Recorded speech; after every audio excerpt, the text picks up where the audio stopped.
I had no idea that Angel Reese didn't even bother to show up, did not show up to support her teammates. It was that unimportant, but yet took a victory lap that you won a championship? You got to be joking. Angel Reese beating her shit. What y'all gonna say now? Now that I have this unrivaled championship that I... Well, what I do realize is that as of right now, no other Chicago Sky game has been moved to the United Center except for one against the Indiana Fever.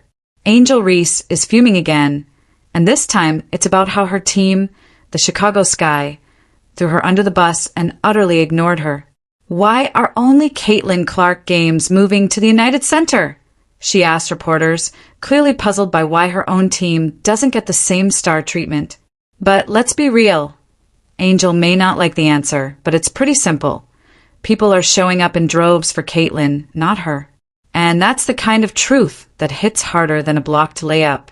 Speaking of the United Center, it will also play host to a pair of WNBA games for the first time this season.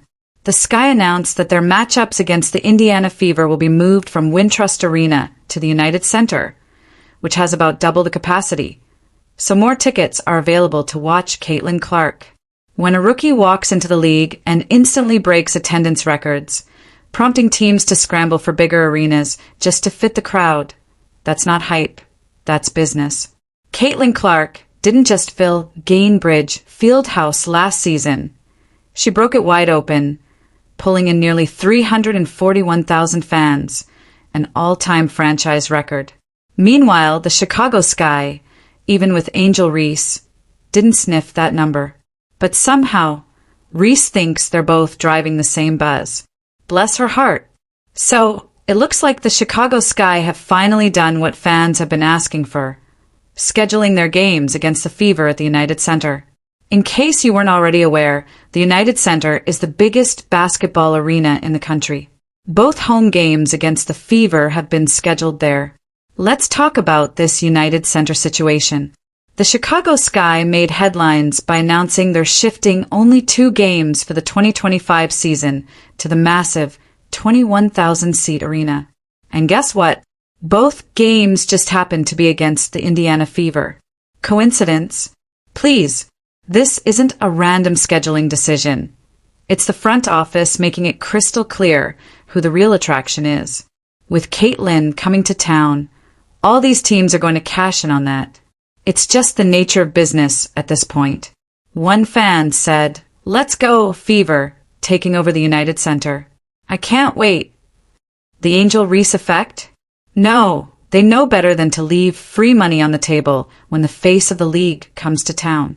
Yeah, man, because we remember the last time Caitlinclark was there, the arena erupted.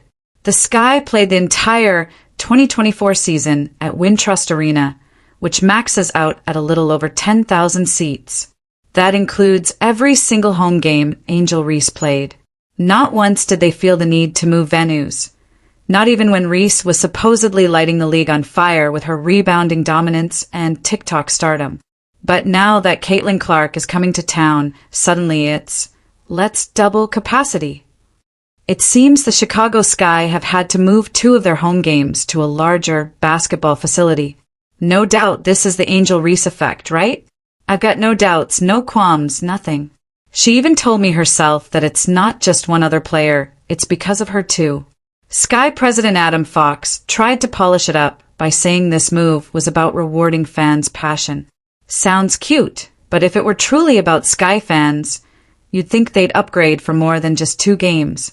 The truth is, it's not about rewarding anyone. It's about packing the house when Caitlinclark steps onto the court, one of the hottest tickets in the WNBA. Caitlinclark is coming back to the city that she owns, back to Chicago after Chicago gave her such a warm welcome last year. They threw Barbie night for Caitlinclark's arrival. They gave her pink towels. The fans were lined up on the side, and she was signing autographs. How is Chicago going to welcome Caitlinclark this next year? How are they going to top Barbie night in a 9,000-seat arena? Well, easy, we move Barbie night to a 21,000-seat arena. And let's not pretend this is anything other than a smart financial move. The United Center isn't just bigger, it's more profitable.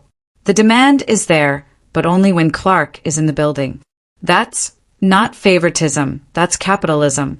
Caitlinclark is putting butts in seats.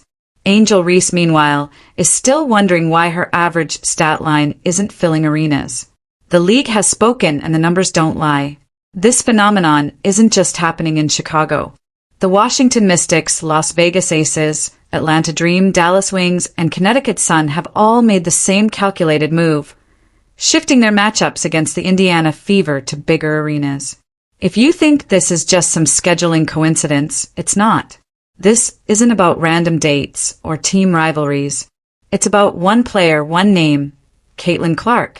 Caitlinclark and Fever games getting moved to bigger venues on the road is normal at this point. But in this case, it is interesting considering the opponent, the venue, and the response online. Fans aren't exactly subtle about what this really means. Social media lit up with questions and shade about why only Clark's games are getting the VIP treatment. People are starting to notice the obvious. Angel Reese's matchups aren't sparking the same level of excitement. Not a single one of her games has triggered a venue upgrade. Angel Reese keeps trying to position herself as Caitlinclark's equal in both popularity and impact. She pushed the narrative that she was just as responsible for the WNBA's newfound attention. She even said people were tuning in for her, not just Caitlin. But clearly, someone forgot to tell the ticketing department because when it comes time to pack the house, all roads lead to Clark. Chicago isn't playing favorites, they're playing smart. When your bottom line is at stake, you follow the dollars. And right now, those dollars are flocking to Caitlinclark like moths to a flame. If one player can sell twice as many tickets and boost every team's revenue just by showing up, that's not favoritism. That's economics. The scoreboard doesn't lie.